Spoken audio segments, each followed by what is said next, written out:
Meus amados irmãos, nós queremos saudar a todos com a graça e a paz de nosso Senhor e Salvador Jesus Cristo. Você pode dizer amém? A nossa saudação àqueles que nos acompanham online. Aqui estamos nós para cultuarmos ao Senhor, para adorarmos o seu santo nome nesta conferência missionária. Que Deus nos abençoe, que Deus encha o nosso coração com a sua graça, com a sua misericórdia, com a sua paz, que o Senhor esteja avivando mais e mais a nossa alma para fazermos a sua vontade, para cumprirmos o seu propósito. Quero convidar você para orarmos ao Senhor. Vamos falar com Deus, vamos pedir a bênção do Senhor para esse culto. Deus amado, Deus eterno, Deus que não poupou o seu próprio Filho, mas por todos nós o entregou. Deus que é bom, que é gracioso e que é fiel. Deus que é o Senhor da igreja, Deus que reina sobre tudo, Deus que é absolutamente soberano. Nós te louvamos por esta noite, te agradecemos pela bênção de podermos nos reunir aqui, pela graça de podermos, como teu povo, te cultuar.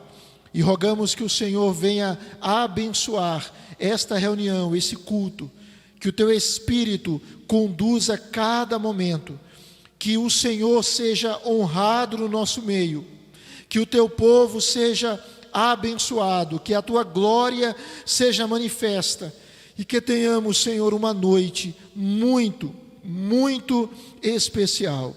Abençoe os irmãos que estão aqui, aqueles que chegarão ainda a esse lugar. Abençoe aqueles que nos acompanham online e que tenhamos, ó Deus, um momento de muita edificação para o nosso coração e de glória e louvor e honra para o teu nome. Nós oramos assim, no nome precioso de Jesus. Amém, amém.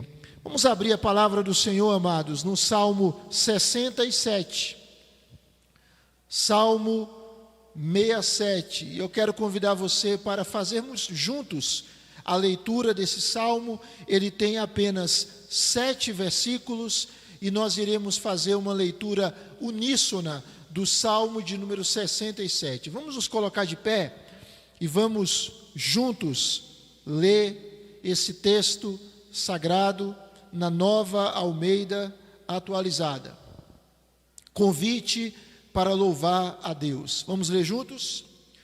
Seja Deus gracioso para conosco e nos abençoe, e faça resplandecer sobre nós o seu rosto, para que se conheça na terra o teu caminho e em todas as nações a tua salvação. Louvem-te os povos, ó Deus, louvem-te os povos todos. Alegrem-se e exultem as nações, pois julgas os povos com justiça e guias na terra as nações. Louvem-te os povos, ó Deus, louvem-te os povos todos.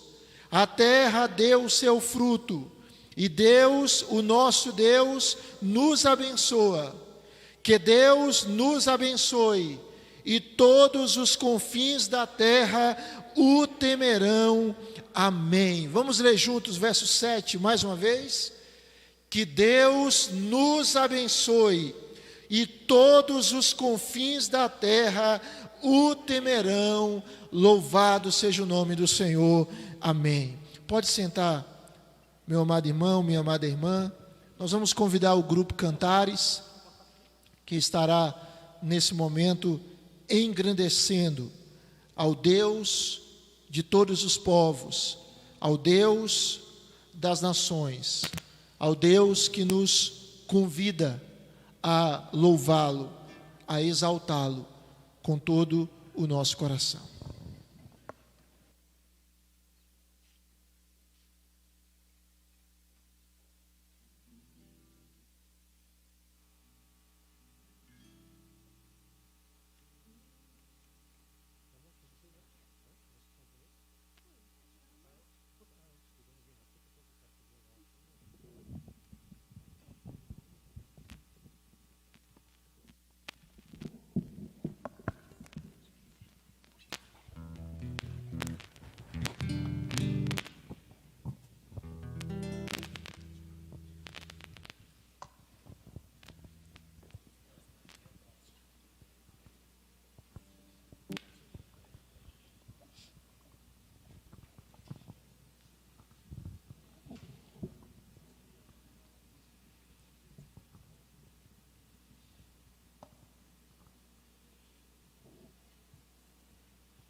Oremos.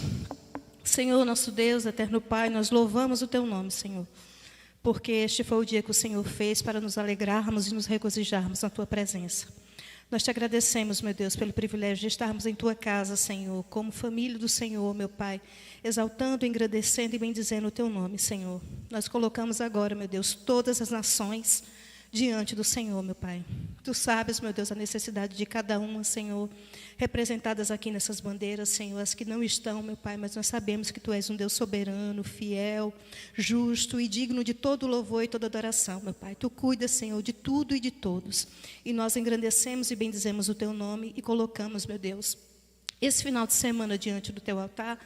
Te pedimos, ó Deus, pelo pregador dessa noite, pelo pregador de amanhã, Senhor, pelo culto que entoaremos a Ti, ó Deus, recebe o nosso louvor, recebe a nossa adoração, e nós te pedimos, meu Deus, por todas as nações aqui representadas, Senhor, em nome de Jesus, que o Senhor esteja, meu Deus, suprindo a necessidade de cada um, meu Deus, e principalmente, Senhor, salvando, libertando e curando, Senhor, porque nada podemos fazer sem Ti, Jesus. Nós te agradecemos pelo privilégio de Te servir, Senhor, pelo privilégio, meu Deus, de termos a Tua palavra, de liberdade de culto, e nós exaltamos e agradecemos o Teu nome, Senhor. Em nome de Jesus te agradecemos e te pedimos que continue nos abençoando, porque nada podemos fazer sem o Senhor.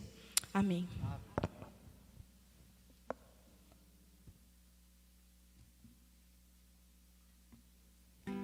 Aleluia, louvado seja o nome desse Senhor soberano, nosso Deus, nosso Pai, a quem nós vamos continuar adorando, celebrando na sua presença. Vou convidar toda a igreja a estar de pé.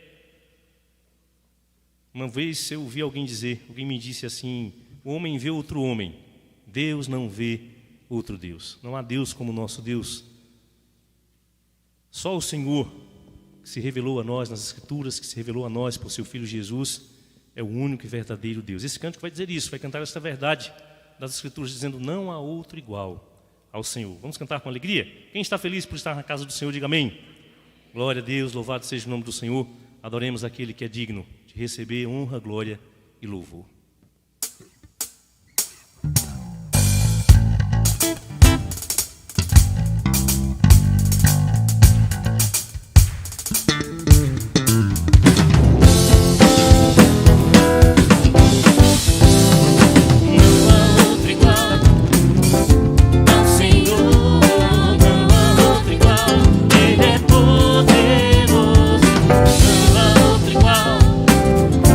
Ele é digno.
aplaudir o Senhor, aquele que vive e reina.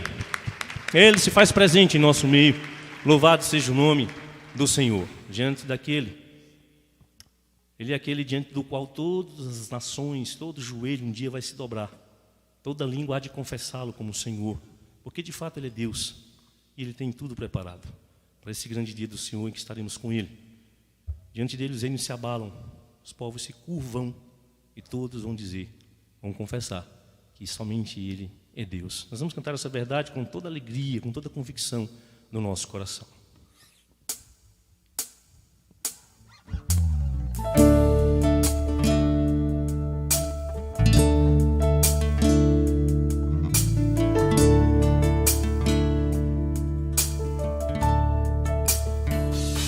Os reinos se abalam, os povos se curvam, as bocas se abrem, as mãos se levantam para dizer que tu és o Rei, para dizer que tu és o Senhor.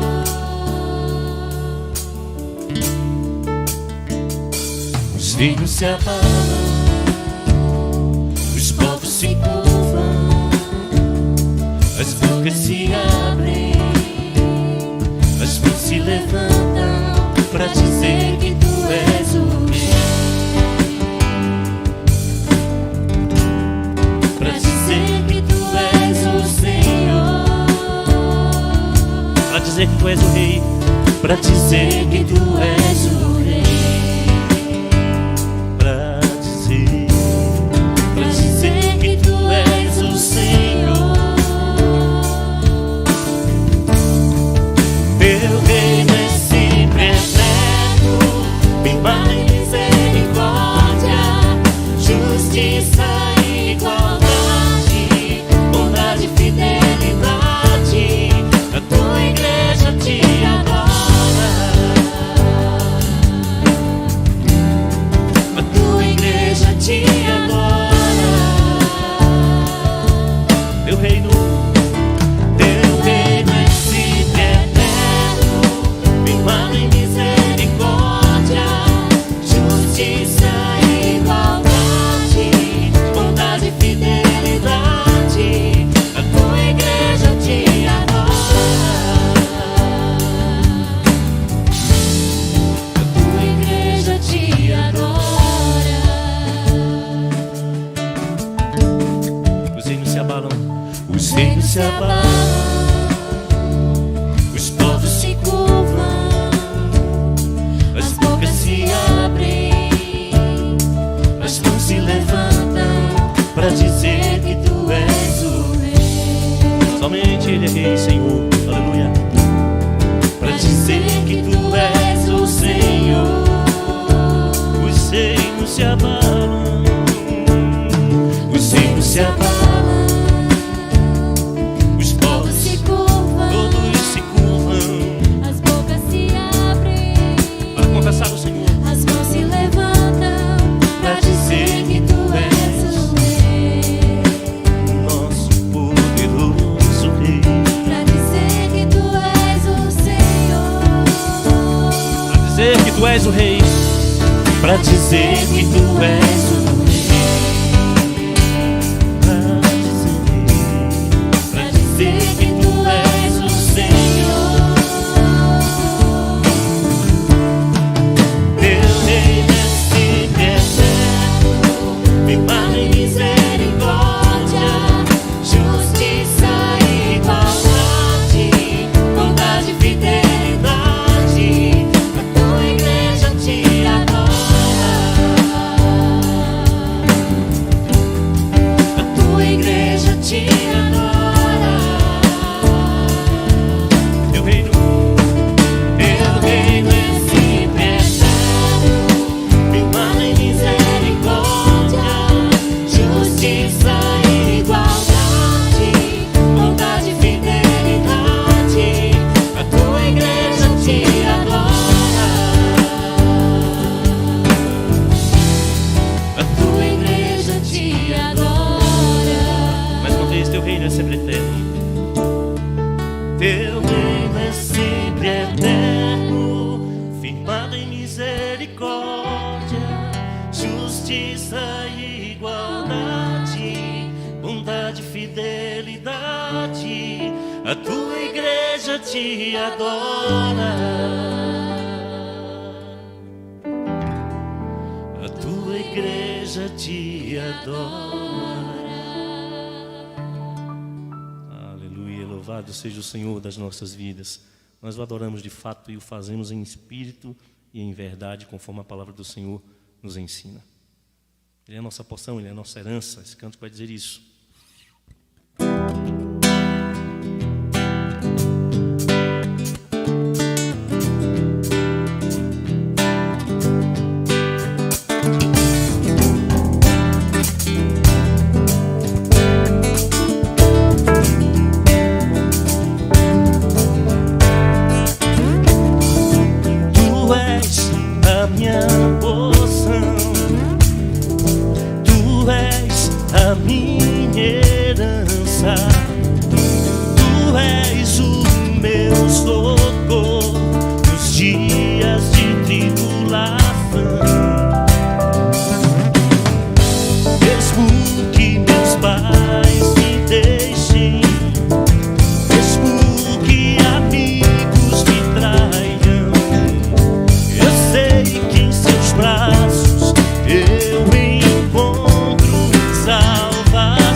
Fazer isso sempre, porque essa alegria é ultra circunstancial.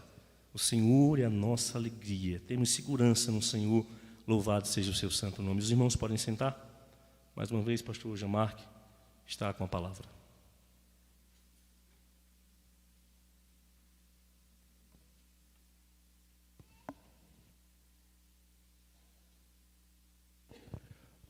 Meus amados irmãos, Deus nos dá muitos privilégios, muitas bênçãos.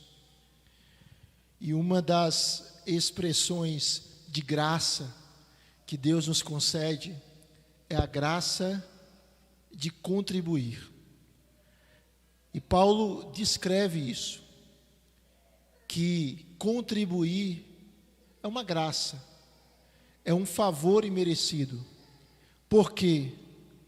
Porque Deus nos abençoa e nos faz participantes do seu reino e nos dá o privilégio de contribuir com aquilo que Ele já nos tem abençoado e nos dá a bênção de podermos ser agentes de expansão do seu reino na terra. É diante desta realidade tão abençoadora, tão linda, que o apóstolo Paulo, em 2 Coríntios, capítulo 9, versículo 7, ele diz: cada um contribua segundo tiver proposto no coração, não com tristeza ou por necessidade, porque Deus ama quem dá com alegria. Nesse momento, meu amado irmão, minha amada irmã, nós vamos ter o privilégio de devolver os nossos dízimos e entregar as nossas ofertas conforme aquilo que o Senhor colocar no nosso coração. O dízimo, o Senhor determina, é a 10ª parte. A oferta é aquilo que o Espírito Santo ministra à nossa alma. E nesta noite, nesse culto, nesta conferência missionária, você pode estar entregando o seu dízimo e pode estar entregando a sua oferta, inclusive a sua oferta para a obra missionária, e assim vamos fazer isso com muita alegria. Nesse momento, você pode devolver o seu dízimo e entregar a sua oferta. E aqueles que nos acompanham pela internet ou aqueles que estão aqui, podem também fazer isso através do Pix, que está exposto na tela, que é o CNPJ da igreja, e você pode também fazer uma transferência.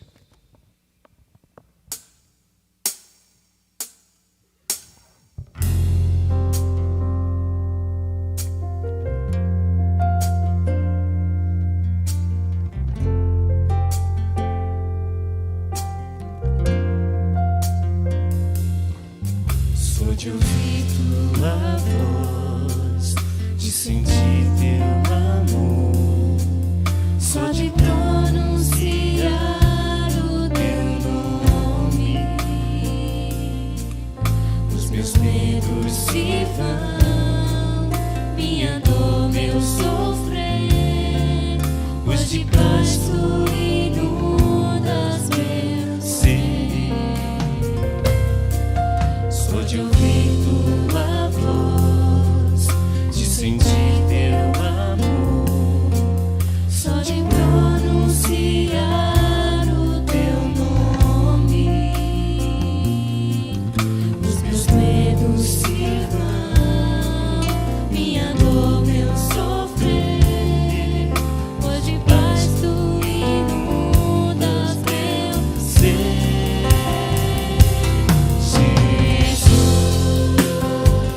Que doce nome,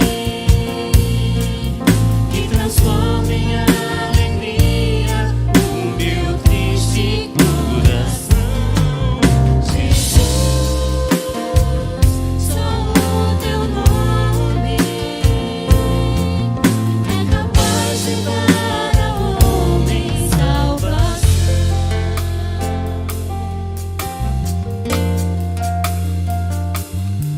Só de ouvir tua voz, de sentir teu amor, só de pronunciar o teu nome,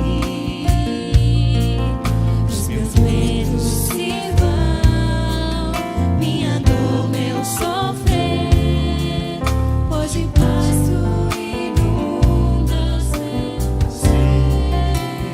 Só de ouvir, Só de ouvir tua voz, de sentir teu amor,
Oremos.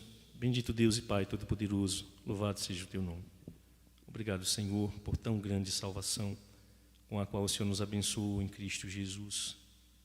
O Senhor nos amou, o Senhor nos elegeu, o Senhor nos escolheu, o Senhor nos predestinou para sermos santos e irrepreensíveis, salvos, Deus, pelo bendito sacrifício do sangue de Jesus. Obrigado, Senhor Deus, por essa certeza que temos. Por isso podemos estar aqui nesta noite com os nossos corações alegres na Tua presença, cantando ao Senhor, cultuando ao Senhor, dispostos a ouvir a Tua palavra. Ó Deus, muito obrigado por essas bênçãos, Deus, que o dinheiro nem nada poderia comprar, nem nos dar. Obrigado, Deus, por tão grande bondade, por tão grande amor para conosco e pelo privilégio que o Senhor nos concede, Deus, de poder dizimar e ofertar na Tua casa, trazer aqui com toda a nossa alegria aquilo que já vem das Tuas mãos, que pertence ao Senhor, que o Senhor nos ordena fazer. E assim nós, mais uma vez, Deus, quanto aos dízimos e ofertas, somos fiéis ao Senhor e pedimos ao Senhor que o Senhor continue nos concedendo essa graça e buscarmos ser fiéis ao Senhor e andarmos nos caminhos tão agradáveis ao Senhor, caminhos de santidade, Senhor. Abençoa esta casa, abençoa as finanças nesta casa, dá-nos a alegria de poder administrar essas coisas sob a direção do Teu Espírito, para que tudo, Senhor, tudo neste lugar, tudo na Tua igreja, honre e glorifique ao Senhor. A igreja que é o corpo do Senhor Jesus, continue honrando aquele que é digno de toda honra, de toda glória e de todo louvor. Ao Senhor nós oramos e o fazemos no nome de Jesus. Amém. Irmãos, nós vamos assistir agora um vídeo. Deus tem dado... Não? Depois? Ok. Culto ao vivo é assim mesmo, né? Está aqui o vídeo, mas depois. Gente, então nós vamos, nesse momento, temos o privilégio de ouvir a bendita palavra do Senhor. Nós temos aqui conosco a presença do pastor Iractan, conhecido como pastor Iraque, né? Ele disse que chamam ele até de Saddam Hussein, né? Não sei. E ele está aqui, acompanhado da sua esposa, nossa irmã Silvéria, e a sua filha Catarina. Troquei os nomes não, né? E é uma alegria muito grande. O pastor Iraque aceitou o nosso convite.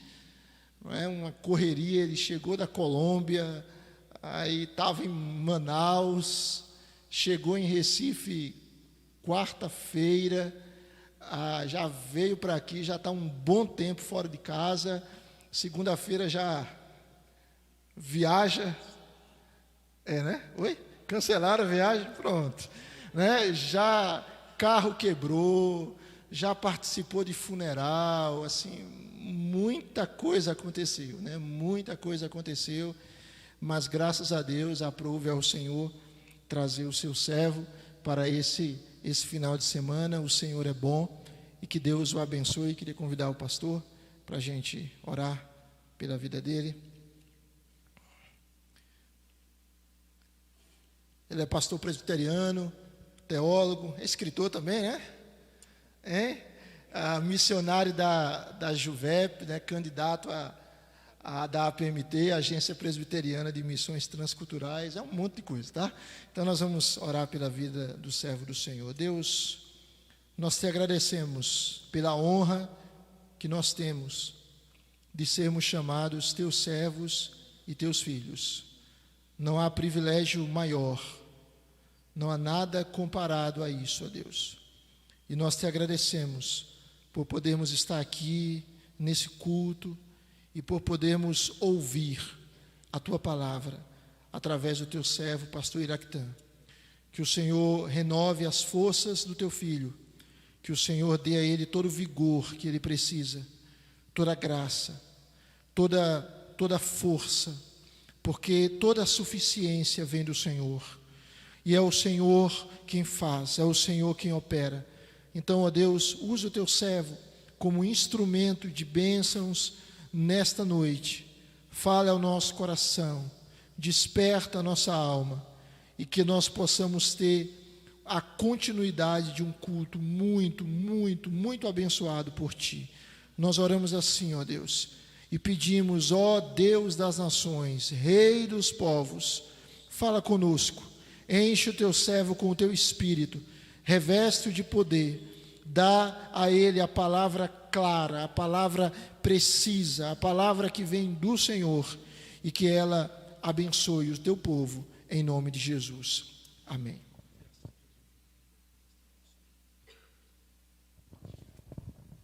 Boa noite, meus irmãos. Muito bom estar aqui com vocês para olharmos o texto sagrado, para compartilharmos a respeito do trabalho missionário. Sou casado com Dona Silvéria. Ela ficou em pé quando falou dela? Não, né? Não, eu vou pedir para ela ficar em pé para vocês verem como eu sou um homem abençoado por Deus. Veja só. Graças a Deus. Então, há muita oportunidade para aqueles feiosos igual a mim de arranjar uma mulher bonita, tá certo? Graças a Deus. E Catarina, minha filha, ali ao lado também. Fica em pé aí, Catarina. Dá um tchauzinho para a igreja. Muito espontânea. Ela é minha filha mais velha, é estudante de física, por isso que é assim, quieta.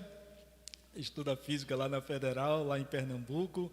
A minha filha mais nova, Ana Carolina, é estudante de arquitetura, também está morando lá em Manaus.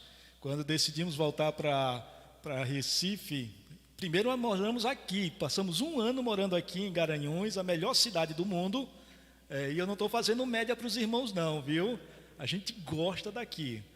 E passamos um ano morando aqui e depois descemos para Recife, mas a minha filha mais nova não quis voltar para o Nordeste.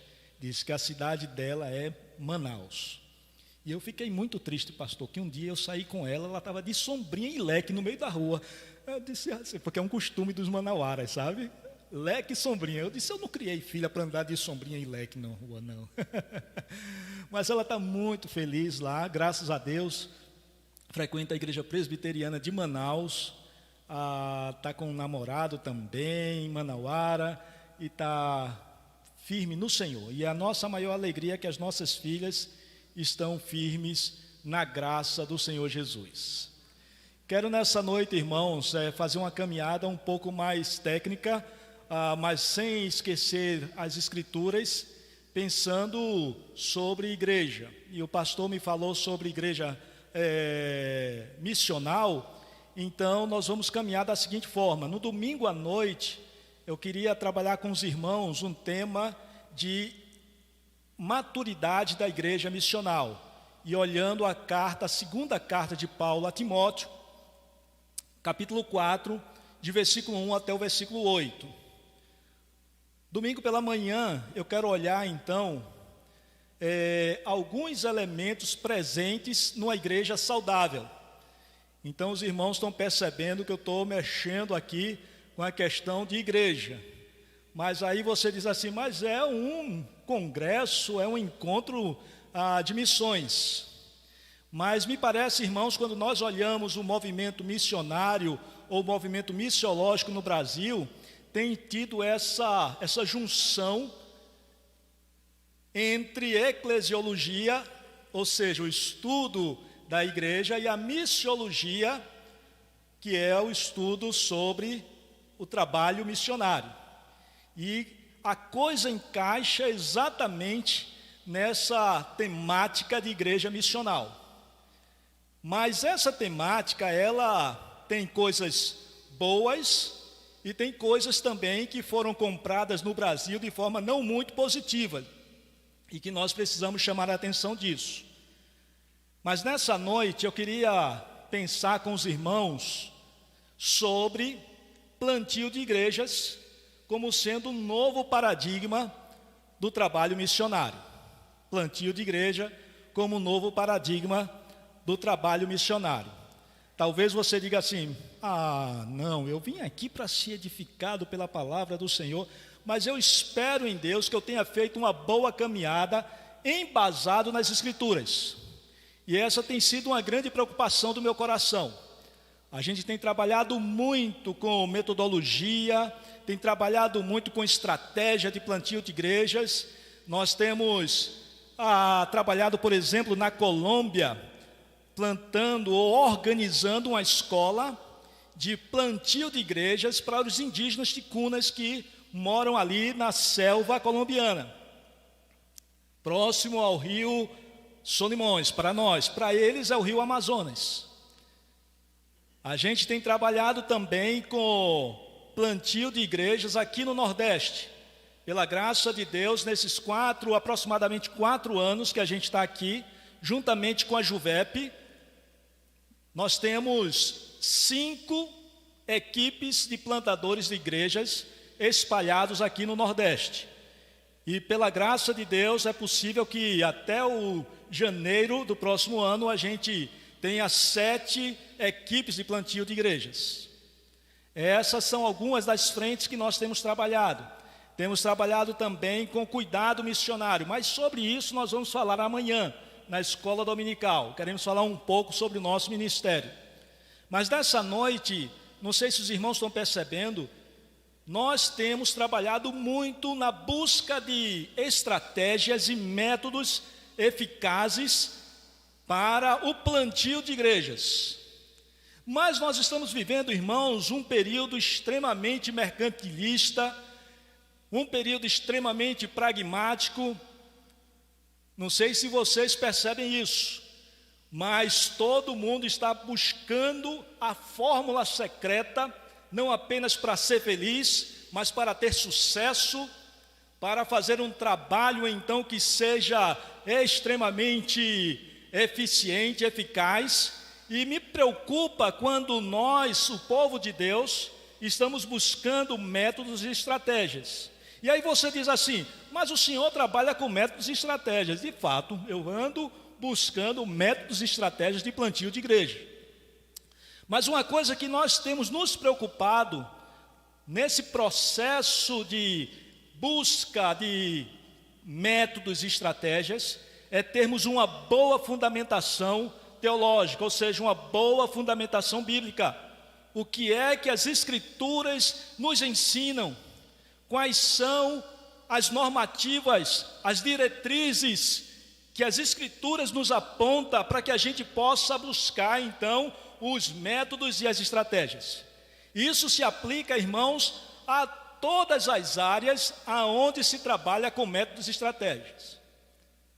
Percebam bem, não sei se os irmãos percebem, mas há também no meio das igrejas ou no meio da igreja evangélica uma busca frenética pelo método, o melhor método, a melhor estratégia de ter um casamento feliz. E pastores se especializam, e pastores propõem então um roteiro, e eu fico muito preocupado, porque muitas vezes esses roteiros, esses métodos, eles não são, aliás, podem até ser embasados pelas Escrituras, mas é como se eles se tornassem então a fórmula mágica para então ter um casamento feliz, ou então ter o sucesso nas suas finanças, ou então o sucesso para o plantio de igreja. E nós queremos fazer uma caminhada então, olhando nesse novo paradigma de trabalho, que é o plantio de igrejas, olhando as Escrituras e vendo quais são os roteiros e as propostas e as marcas direcionadoras das Escrituras.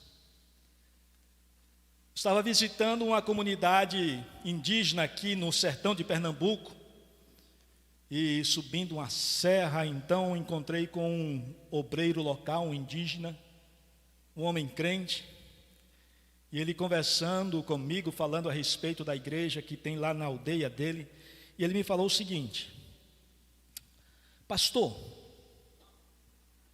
a nossa igreja aqui é uma igreja pequena, pastor. O nosso número é muito pequeno. Mas, pastor, depois que a igreja chegou aqui na nossa aldeia, as coisas melhoraram. Eu disse, foi mesmo, meu irmão? Ele disse, foi, pastor. Veja só, pastor, o número de pessoas possessas na aldeia diminuíram. O número de crimes violentos diminuíram. E ele conclui dizendo, pastor, os parentes é que não querem ver. O que ele estava dizendo era que os outros indígenas não queriam perceber que a presença da igreja naquela aldeia era um elemento de bênção de Deus, da graça de Deus, da melhora da vida da sociedade e mesmo daqueles que não eram crentes. Simplesmente a presença da igreja fazia toda a diferença dentro daquela aldeia. Então me parece, irmãos, que há nos nossos dias, no meio missiológico, um movimento de plantio de igrejas. As agências, as escolas, elas se mobilizam nessa direção. E eu estou dizendo que é um novo paradigma, porque quando nós olhamos o século passado, a grande ênfase do trabalho missionário era a evangelização, era a salvação da alma. Não sei se os irmãos já perceberam isso, aqueles que têm a barba branca igual a minha, vão lembrar das cruzadas evangelísticas, vão lembrar ali de Billy Graham, vão lembrar ali então do Pacto de Lausanne, que falava claramente sobre a evangelização no mundo, e a grande mobilização nas agências missionárias, nas escolas missionárias era: vamos avançar com o evangelho, evangelizando, salvando as almas para que elas possam ir para os céus. E aí uma doutora me ouvindo falar sobre isso, uma missióloga muito importante de lá da nossa agência, a doutora Bárbara, ela não gostou não, sabe? Ela disse: "Ô pastor, o senhor está querendo dizer que os irmãos do século passado não estavam plantando igreja?" Eu disse: não, professor, eu não estava dizendo isso. Eu estou dizendo que a ênfase do século passado no plantio de igreja era menor do que no nosso século agora. As agências missionárias, elas desde o início, quando ela está preparando um aluno, está preparando um missionário, já tem nas suas cadeiras, na sua grade curricular, disciplinas que apontam para o plantio de igrejas. Os missionários saem daqui já na perspectiva de plantar uma igreja. E aqui me vai uma crítica: eu sou um pastor presbiteriano, posso criticar a minha igreja. Vai uma crítica então ao que normalmente nós fazemos na igreja presbiteriana. Normalmente, não todas fazem isso. Mas quando ela pensa em plantar uma igreja num outro bairro, ela diz assim: vamos colocar um ponto de pregação em tal bairro. Se der certo, a gente transforma ela numa congregação. E se essa congregação der certo, se ela der certo, a gente transforma ela numa igreja. E o que me parece hoje, irmãos, quando nós vemos aí os missiólogos, os estudiosos, eles têm mostrado e apontado que essa caminhada de plantio de igreja tem que ser uma caminhada com um foco bem definido. Nós vamos plantar uma igreja no bairro tal e fazermos todo o processo, toda a caminhada nessa direção de plantio de igrejas. O próximo slide, ele vai tratar sobre a questão, por favor, vai tratar, está muito pequeno, então nem se preocupe com isso. Vai tratar sobre a questão do paradigma, como sendo uma ideia de que foi proposta por um físico aí no início do século passado, ele dizendo: olha, se tem a ideia, se tem a compreensão de que o conhecimento ou as mudanças científicas em qualquer área, elas são avançadas, ou elas avançam, elas mudam pelo acúmulo de conhecimento. À medida que os cientistas vão aprendendo mais de um determinado assunto, então mudanças vão ocorrendo. E ele vem propondo, dizendo o seguinte: na verdade, essas mudanças não ocorrem pelo acúmulo de conhecimento, mas elas ocorrem por causa de uma nova ideia, um novo pensamento, uma nova forma de ver e de perceber aquela realidade. E ele chega a dizer que é quase que uma conversão. Então está todo mundo indo numa direção, numa certa verdade científica, seja em qual área for, e de repente ela muda aquela concepção e caminham numa outra direção. Então, o que nós estamos propondo aqui para os irmãos é pensarmos que no século passado, o movimento missionário ele trabalhava na direção da evangelização dos povos, no sentido, as pessoas precisam se converter e ir para os céus. Hoje elas trabalham nessa perspectiva, mas vão além, pensando, nós precisamos plantar uma igreja nesse lugar.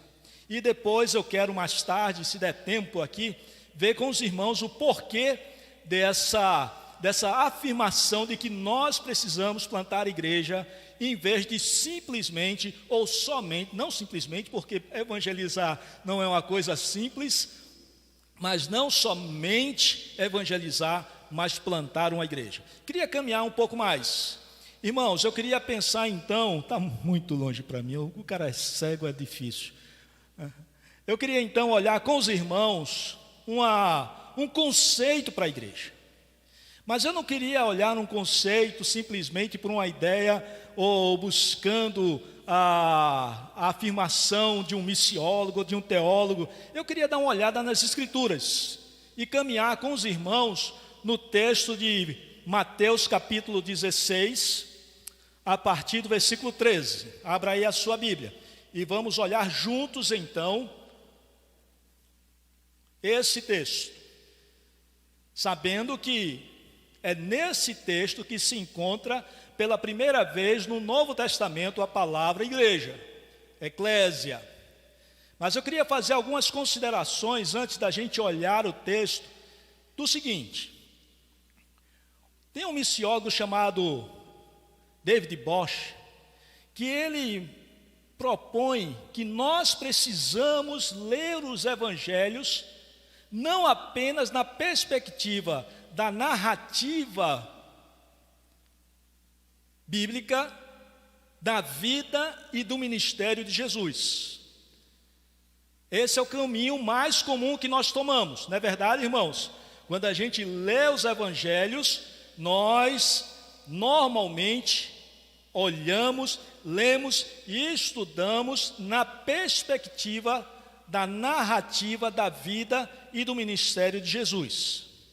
E ele propõe, pensando o seguinte, que o livro de Mateus foi escrito na segunda metade do segundo século depois de Jesus, depois dos acontecimentos de Jesus. Ou seja, irmãos, mais de 50 anos depois, 70 anos depois, talvez.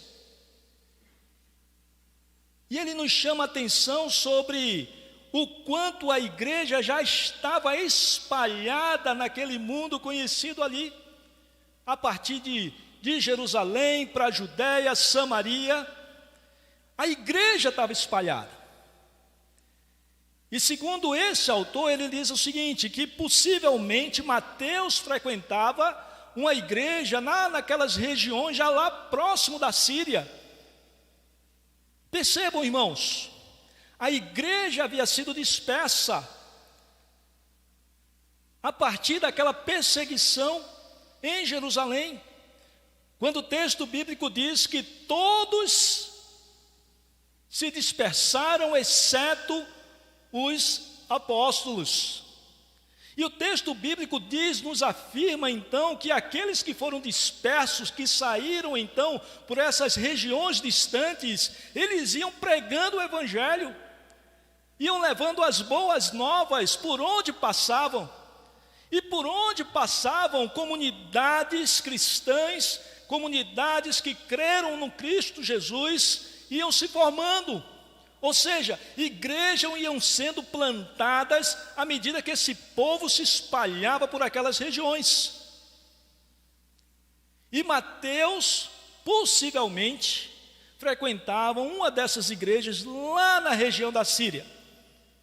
E aí ele nos chama a atenção.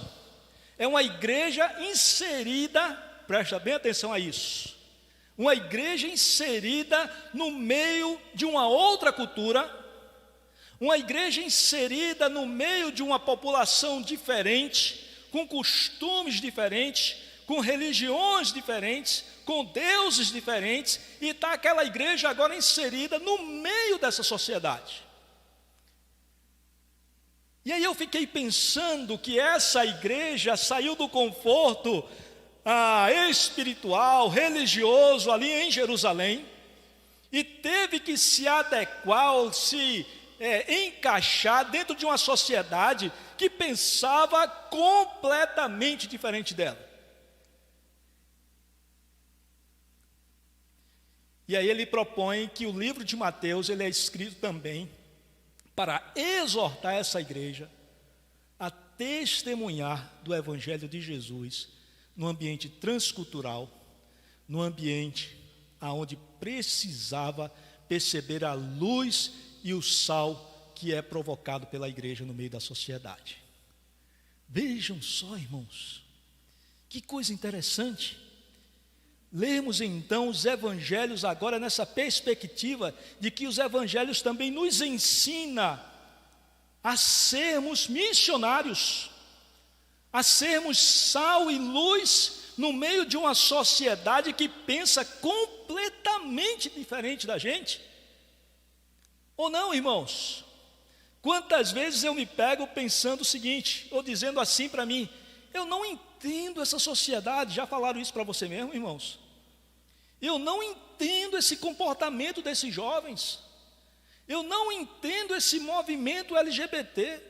Eu não entendo essa caminhada de agressividade. Eu não consigo compreender isso. A gente não consegue compreender, irmãos, porque nós temos uma nova mente, novos valores, novos conceitos, e estamos inseridos dentro de uma sociedade corrompida, dentro de uma sociedade que precisa perceber a luz e o sal em nossas vidas, nós sendo luz e sal, proclamando o Evangelho de Jesus numa sociedade em trevas, caminhando direto para o inferno. Então eu quero olhar esse texto com os irmãos, pensando nesse contexto, nesse entorno, de que Mateus estava estimulando a igreja a ser uma igreja missionária no meio de um povo pagão. Vamos olhar o texto, irmãos. Capítulo 16, a partir do verso 13. Pastor, até meia-noite é que eu tenho hoje. Vamos lá. Indo Jesus para os lados de Cesareia de Filipe, perguntou aos seus discípulos: quem diz o povo ser o Filho do Homem? Parece uma pergunta de alguém que está inseguro com a sua identidade, não é verdade, irmãos? O que o povo está falando a respeito de mim? Será que Jesus estava inseguro com a sua identidade, com o seu papel, com a sua função? Ou será que era uma pergunta pedagógica, uma pergunta de ensino para um grupo de pessoas que estariam envolvidas na proclamação da verdade no meio de uma sociedade que vive a mentira, que vive a escuridão? Certamente Jesus não estava em dúvida com a sua identidade, certamente não estava em dúvida com a sua missão, com o seu ministério. E ele continua, o texto continua: e eles responderam, uns dizem João Batista, outros Elias, e outros Jeremias, ou algum dos profetas. Versículo 15: mas vós, continuou ele, quem dizeis que eu sou? Meus irmãos, essa é a pergunta. Essa é a pergunta. E vocês que dizem a respeito de mim, e vocês como me percebem? Como vocês me veem? Meus irmãos, essa é a pergunta não apenas para os discípulos, mas essa é a pergunta feita para cada um de nós nessa noite. Essa é a pergunta decisória. Porque dependendo da resposta, nós podemos estar fazendo uma caminhada como alguns indígenas fazem lá pelo Alto Amazonas, lá pelo Alto Rio Negro. Uma caminhada de nominalismo, ou seja, se proclamam, se dizem crentes, mas eles não são crentes. Certa vez, conversando com um, perguntei para ele: por que você é crente? E ele me responde: porque eu sou batizado, sou membro de uma igreja e sou casado com uma mulher crente. Resposta errada. Que dizes a respeito de mim? Ah, tu és um anjo de luz. Resposta errada. Ah, tu és um profeta. Resposta errada. Isso pode definir, irmãos, a nossa caminhada, se de fato nós somos crentes e convertidos em Cristo Jesus. O que dizes a respeito dele? Qual é a tua afirmação a respeito de Jesus? Isso define de fato o que é o Evangelho e quem é Evangelho. É quando nós respondemos corretamente. Quero caminhar um pouco mais no texto. Versículo 16. Respondendo Simão, Pedro, disse: tu és, vamos ler juntos, irmãos. Tu és o Cristo, o Filho do Deus vivo. Resposta certa ou errada, irmãos? É a resposta certa. É a resposta certa. Tu és o Cristo, o Filho do Deus vivo, o Senhor do universo. O Senhor do universo. E eu estou chamando a atenção por ele ser o Senhor do universo, que se nós olharmos, irmãos, o capítulo 10 de Lucas, nós vamos ver que o capítulo 9, depois você olha em casa, marca aí, olha em casa. Você vai olhar o capítulo 9, Lucas está descrevendo ali os atos e os feitos de Jesus, e sempre falando Jesus, Jesus, Jesus, Jesus, Jesus. Chega no capítulo 10, que é aquele envio dos 70, 72 que Jesus faz, e me impressiona, irmãos, me impressiona. Capítulo 10, versículo 1 diz: o Senhor os enviou. O Senhor os enviou. Meus irmãos, nós precisamos ter clareza de quem é Jesus em nossas vidas. Nós precisamos ter clareza de que Ele não é um anjo de luz, um profeta, uma pessoa boa, mas que Ele é o Filho do Deus vivo, o Deus que se fez carne, o Deus que habita entre nós, que habitou entre nós, que desceu à sepultura, mas que ressuscitou, está sentado à destra do Deus Pai e há de vir nos buscar. Essa é a resposta certa, essa é a convicção que deve arder o seu coração, a sua mente, em nome de Jesus. E não apenas a certeza de que é presbiteriano, que é batista, que é pastor, é presbítero, é sei lá o quê. Nós precisamos ter a convicção de que Jesus é o Filho do Deus vivo. E Jesus afirma isso para Pedro. Vejam só o que é que diz o versículo 17. Então Jesus lhe afirmou: bem-aventurado ou feliz és, Simão Bar-Jonas. Aí percebam, irmãos, porque não foi carne e sangue que te revelaram, mas o meu Pai que está no céu. Percebam, irmãos, que o estabelecimento da verdade do Evangelho no nosso coração, no seu coração, não é resultado da sua capacidade humana de ler as Escrituras. Não é a capacidade teológica do reverendo ou dos teólogos, mas é uma revelação divina. Deus é quem abre os olhos. Deus abre os olhos dos pecadores. Deus abre os olhos dos indígenas. Deus abriu os nossos olhos para que a gente pudesse compreender.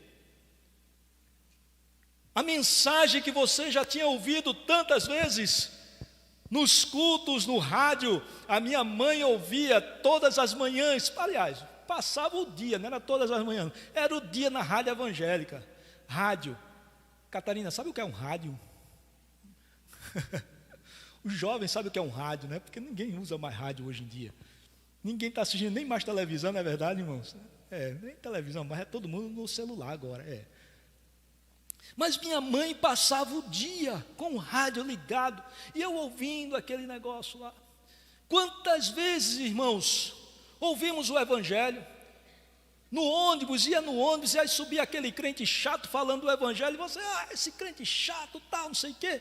Um dia, aquela mesma mensagem se cai como se fosse uma ficha, seus olhos se abrem e você diz, essa é a verdade. Eu sempre conto, uma colega que eu trabalhava lá na Universidade Federal, lá de Pernambuco, a gente trabalhava no mesmo laboratório, falava do evangelho para ela sempre, e ela não quis, não queria, tal, e não quero. Um dia, chego lá nas Graças, estava ela frequentando lá, e eu digo, o que foi que houve? Ela disse, não te conto, Iraque.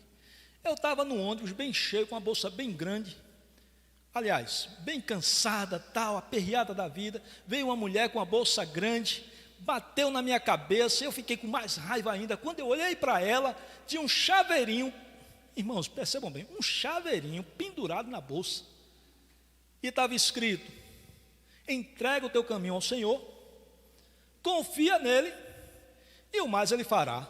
Ela disse, ali eu tomei uma decisão por Jesus. Aí eu disse, eu perdi para um chaveiro, foi? Eu cheio de teologia, cheio de conhecimento. Revelação de Deus. Revelação divina. O evangelho se estabelece no seu coração, no meu coração, por causa da revelação divina. Deus faz. Deus faz. Isso é um milagre, irmãos. Isso é sobrenatural. Não se explica. E se você não experimentou ainda, você deve estar dizendo, o que é que esse pastor está falando? Ele é doido, é loucura. E aí o meu pedido para você é, peça ao Senhor, Deus, me revela, como o pastor falou lá, me revela qual é a verdade. Vamos continuar no texto. Aí vejam só, versículo 18. Também eu te digo que tu és Petros. Eu estou aqui já me amostrando, viu, irmãos? Já estou me amostrando aqui, falando em grego. Eu te digo que tu és Petros, e sobre essa Petra edificarei a minha eclésia. Gostaram do meu grego, irmãos? Gostou, pastor? Meus irmãos, isso faz toda a diferença. Faz toda a diferença. Quando no texto o Senhor Jesus está falando a respeito de Pedro, Ele está falando de uma pedra, de uma pequena pedra. E talvez Ele esteja até já se referindo à ideia de apostolado, daquela pedra que é lançada, que é arremessada para a proclamação do Evangelho.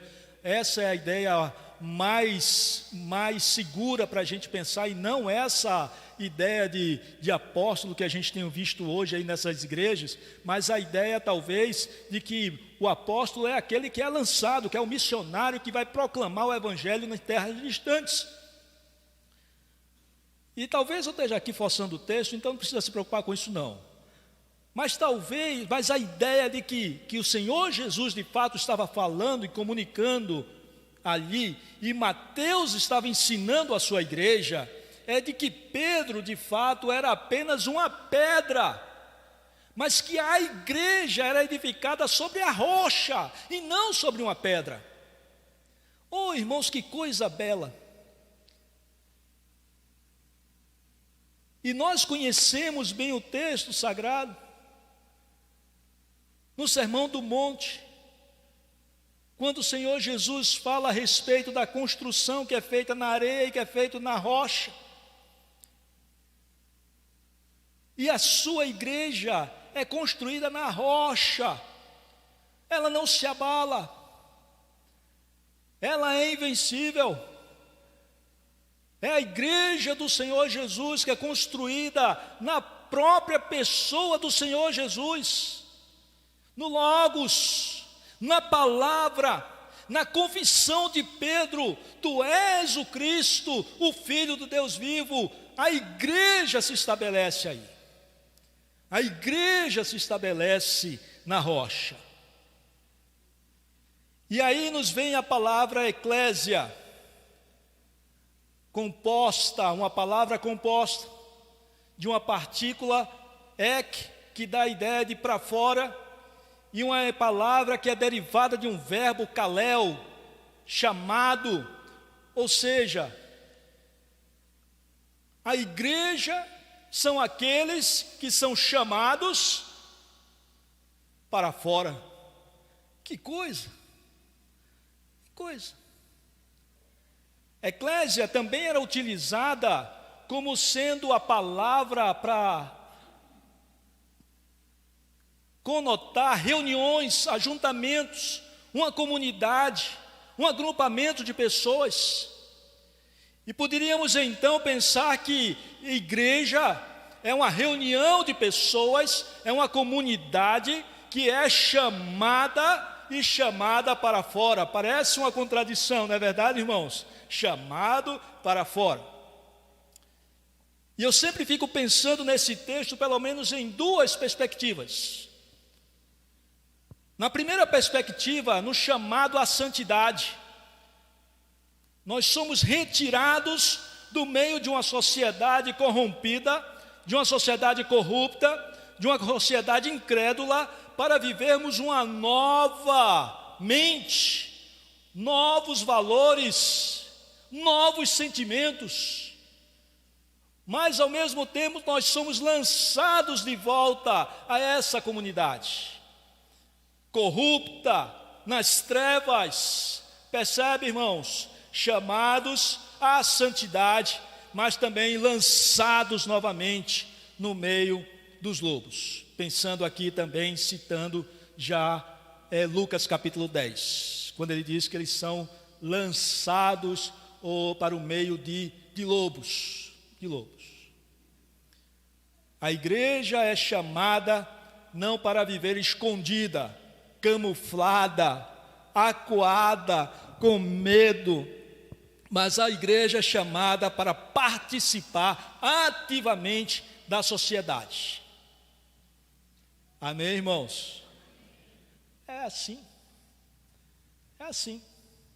Somos chamados à santidade, mas nós somos lançados para vivermos no meio de uma sociedade corrupta. Eu falo isso com muito cuidado, porque eu já cometi um grande erro sobre homeschooling. Tem o seu papel, a sua importância, principalmente no meio missionário. Os missionários estão lá no meio da selva e precisam fazer homeschooling. Os irmãos americanos que vêm para o Brasil, que querem enviar seu filho de volta para os Estados Unidos, precisam fazer homeschooling. Então é uma ferramenta extraordinária. Mas eu fico preocupado, irmãos, muitas vezes com o movimento de proteção da família em nome da santidade. Não sei se os irmãos me entendem. Fico preocupado, não estou falando que é certo nem que é errado. Eu estou falando da minha preocupação quando nós falamos: vou retirar os meus filhos da escola para proteger, e aí todo mundo começa a se proteger, a se afastar e tal. Mas pelo contrário, a recomendação das Escrituras é: avancem no meio da comunidade, avancem no meio da sociedade, sejam sal e luz, eduquem seus filhos dentro de casa para que eles sejam bênção na escola, seja um diferencial na escola. Não só os filhos, mas os irmãos também, que são os pais, precisam ser bênção, precisam ser luz e sal. Aonde vocês estão? Aonde estão? E não vivermos acuados, com medo, assustados. A realidade, irmãos, é essa que está aí fora. Não há como mudar isso. Essa é a realidade. E a igreja precisa se posicionar, não com faixas de ideologia, de não sei o que, de partido, mas se posicionar com a bandeira do Senhor Jesus, com o comportamento proposto pelo Senhor Jesus, com os valores do reino, com os sentimentos que empurravam o Senhor Jesus no seu ministério aqui na terra. A igreja avança. E vejam só que se o texto não diz isso. Versículo 18, continuando, né? Também eu te digo que tu és Pedro, e sobre esta pedra edificarei a minha igreja, e o que, irmãos? E as portas do inferno não prevalecerão contra ela. Não prevalecerão contra ela. Meus irmãos, nós somos vitoriosos em Cristo Jesus. Não é porque eu sou empoderado, não, um negro empoderado. Não é isso, não. Somos vitoriosos em Cristo Jesus, porque tudo posso naquele que me fortalece. Em Cristo Jesus, e as portas do inferno não prevalecerão sobre ela. Então poderíamos propor que a igreja é uma comunidade. Amém, irmãos? Aí certa vez perguntaram ao reverendo Augusto Nicodemos: pastor, se eu sou igreja, para que ir para a igreja? Vê só, que pergunta. Certamente era um desigrejado, né? E aí ele responde: minha irmã, você não é igreja. Igreja é a comunidade. E aí talvez você diga assim: mas pastor Iraque, olha, meu pastor João Marcos, não, que o pastor João Marcos é gente boa. Mas meu pastor, olha, ele é horrível, ele é grosseiro, ele é não sei o que, tal. Olha, aquela irmã fofoqueira, aquele irmão que fica me olhando, tal. Eu não quero mais saber de igreja, não. Essa é a comunidade do Senhor. É certo que aqui no meio tem joio, tem gente que parece crente, mas não é crente. Denorex, né? Deixa eu ver quem é que vai rir. Quem ri, eu já sei a idade. Denorex, parece, mas não é, né?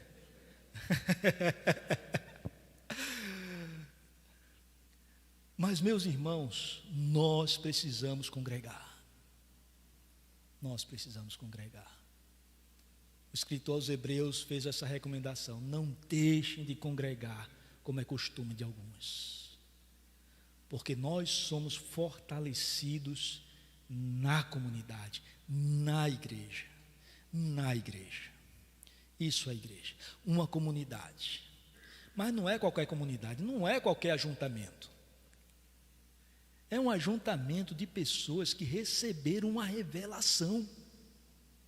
E aqueles que não receberam uma revelação de que Jesus é o Cristo, o Filho do Deus vivo, ele pode até parecer, ele pode até congregar, dar o dízimo, mas ele não faz parte dessa igreja. Não faz parte. Ou seja, irmãos, a igreja é divino, é divina. Não é estrutura humana, não é organização humana. É obra de Deus, plano de Deus, caminhada de Deus. A igreja, ela é vitoriosa, pois as portas do inferno não prevalecem contra essa igreja. Por isso que aquele irmãozinho lá no cima da serra indígena disse: pastor, depois que a igreja chegou aqui, as coisas melhoraram. É a presença do povo de Deus, o corpo de Jesus, testemunho vivo de Jesus no meio da sociedade. A igreja é também chamada na sua identidade. Percebam isso, irmãos. A igreja não é uma instituição que faz missões. A igreja, ela é missionária. Ela é chamada e lançada de volta. Percebem isso, irmãos? Então, talvez um dos grandes problemas que nós tivemos aí no passado foi essa concepção de que missão é uma atividade da igreja, né? Assim, então a igreja, nós temos a igreja, as atividades normais da igreja, e aí uma vez por ano aí a gente lembra de missões, ou então manda vai lá para fazer o trabalho de missões, tal. Mas nós vimos aqui no texto bíblico que nos aponta que na sua essência, na sua natureza, essa comunidade chamada, e eu quero acrescentar aqui, escolhida pelo Senhor Jesus, ela é na sua essência missionária. Ela foi chamada para ser lançada no meio dos povos que não conhecem o Senhor Jesus, os povos de longe e os povos de perto, os povos que possuem línguas diferentes e aqueles que falam a mesma língua, os povos que nós nem conhecemos e vamos lá conhecê-los, mas o seu parente, aquele que mora na sua casa, nós somos lançados para servirmos de testemunho da obra de Jesus na cruz. Isso é a igreja. Eu comecei que horas, meu pastor? Não lembro não. Dá para ir até meia-noite, né? Próximo slide, por favor. Deixa eu ver. E aqui eu proponho então um conceito de igreja. Depois a gente pode passar para vocês, não tem problema. Por favor, próximo. E aqui eu coloco então características então da igreja. Eu acho muito joia isso, muito joia, né? Então nós temos uma caixa de graça, né? Uma comunidade de fé, a comunidade dos eleitos, a comunidade dos santos. Quando você percebe e você lê principalmente as cartas de Paulo, você vai vendo então que Paulo se dirige à igreja sempre como uma comunidade, aqueles que se reúnem na cidade tal, em tal lugar. Então a igreja como sendo a reunião, como sendo a comunidade que reside em tal lugar. Ou seja, a igreja, por exemplo, de Garanhuns, presbiteriana de Garanhuns, é a igreja que está reunida na cidade de Garanhuns. Então somos nós. Aí nós temos esse espaço aqui, né, esse templo bonito, gostoso, com ar-condicionado. É ar-condicionado, né? Eu pensava que era só o frio mesmo de Garanhuns. Mas graças a Deus, um lugar confortável. Amém, graças a Deus, irmãos. Graças a Deus. Mas alguns estão se reunindo, alguns irmãos, algumas igrejas se reunindo embaixo de uma mangueira, embaixo de um palhoção. Isso nós vemos muito lá pelo norte.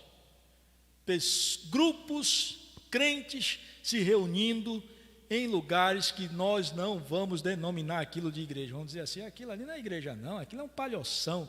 Ali embaixo daquele palhoção estão pessoas que foram reveladas ou receberam a revelação, perceberam que o sangue de Jesus é suficiente para limpá-los do pecado, foram justificados no Senhor Jesus, receberam o Espírito Santo de Deus e fazem parte então da igreja do Senhor Jesus.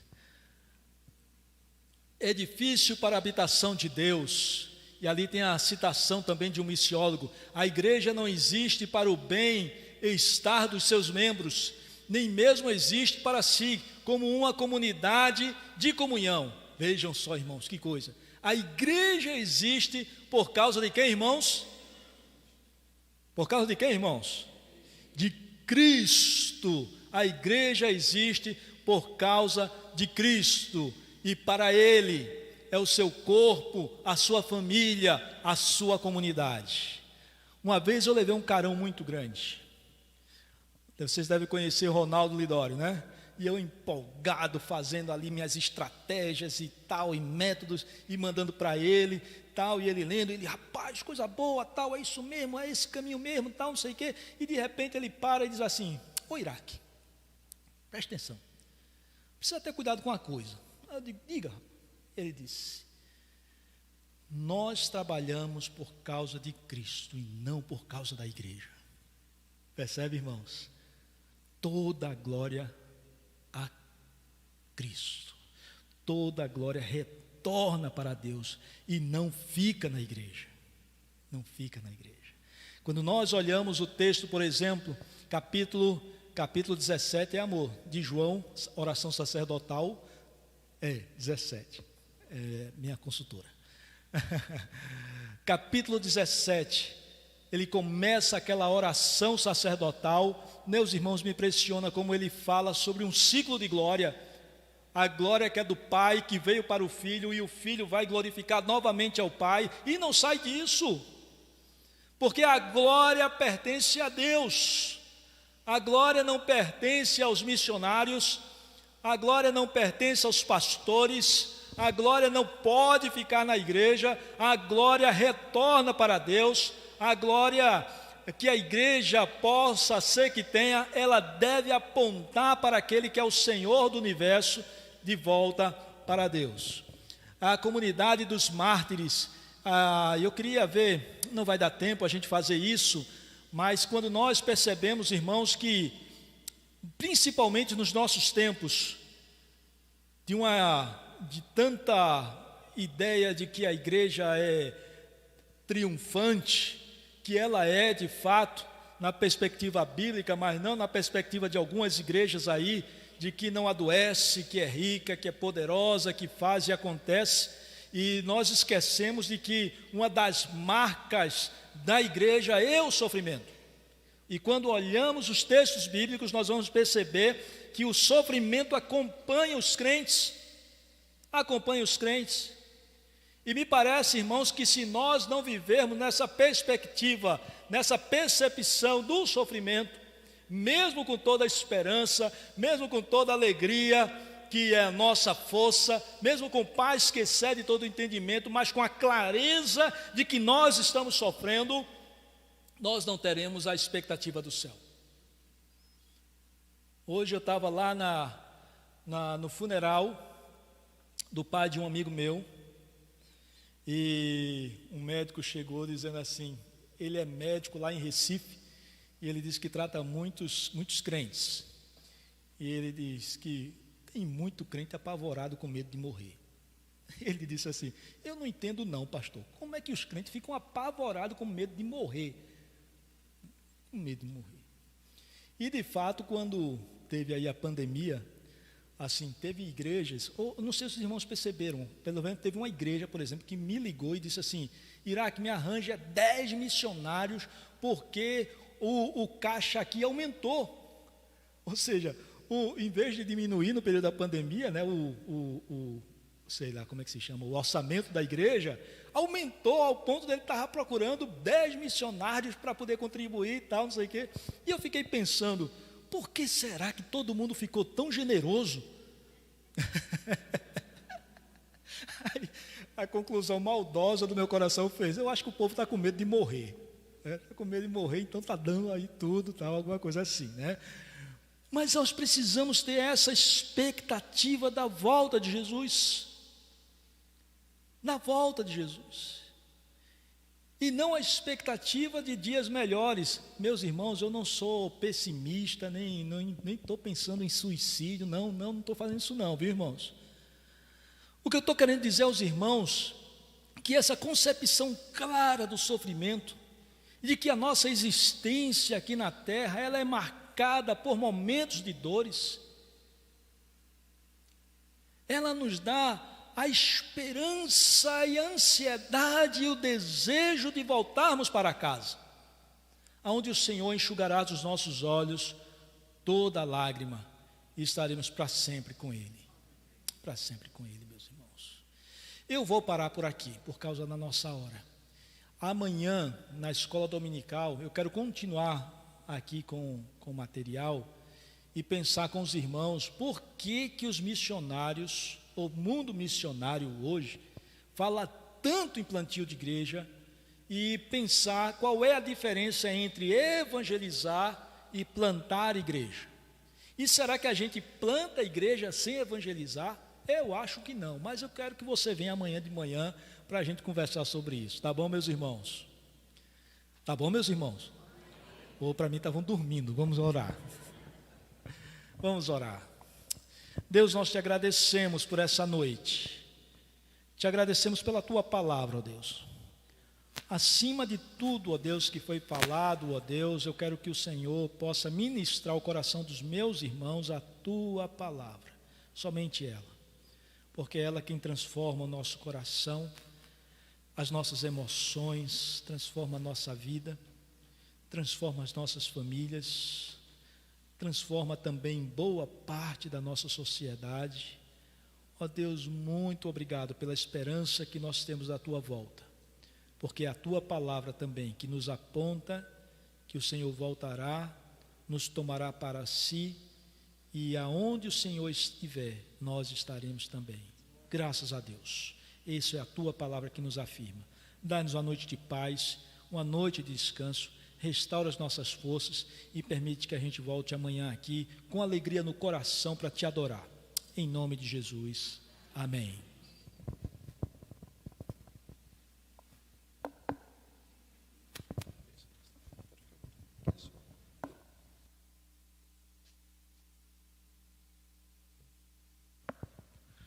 Meus amados irmãos, antes da gente encerrar, só dar um aviso.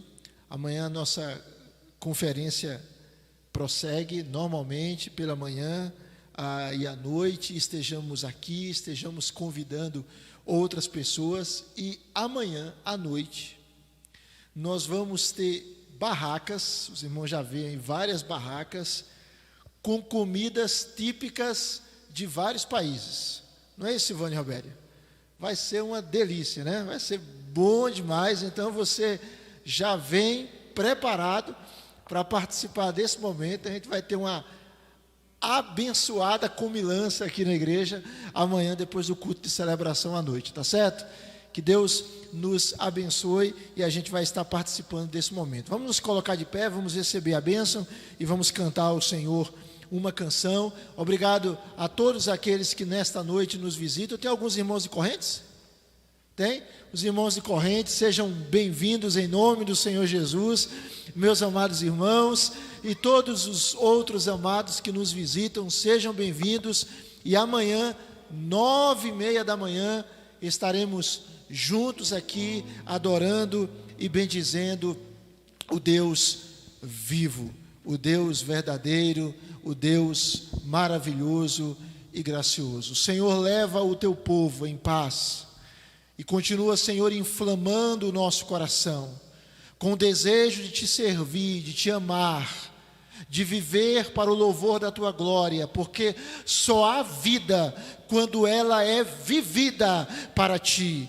E nós te louvamos porque te conhecemos, porque o Senhor se revelou a nós, porque o teu Espírito nos revelou Cristo, o Filho do Deus vivo, aquele que edifica a sua igreja, aquele que é a rocha eterna, a pedra angular. E esta igreja, nem as portas do inferno prevalecerão contra ela. Obrigado por fazermos parte da tua igreja. Leva-nos em paz para os nossos lares, com o nosso coração inflamado pela tua palavra, e nos guarda de todo o mal. Abençoe a vida do pastor Iraque, da sua família e o ministério que o Senhor concedeu ao teu servo. Abençoe a todos nós, em nome de Jesus. Que a graça de Jesus Cristo, o amor de Deus Pai, a comunhão, a consolação e o poder do Espírito sejam sobre todos nós e sobre todo o povo de Deus espalhado na terra, hoje e sempre. Amém, amém, amém. Assim seja. Deus abençoe a todos. Vamos cantar? Vamos louvar ao Senhor. Deus abençoe a todos.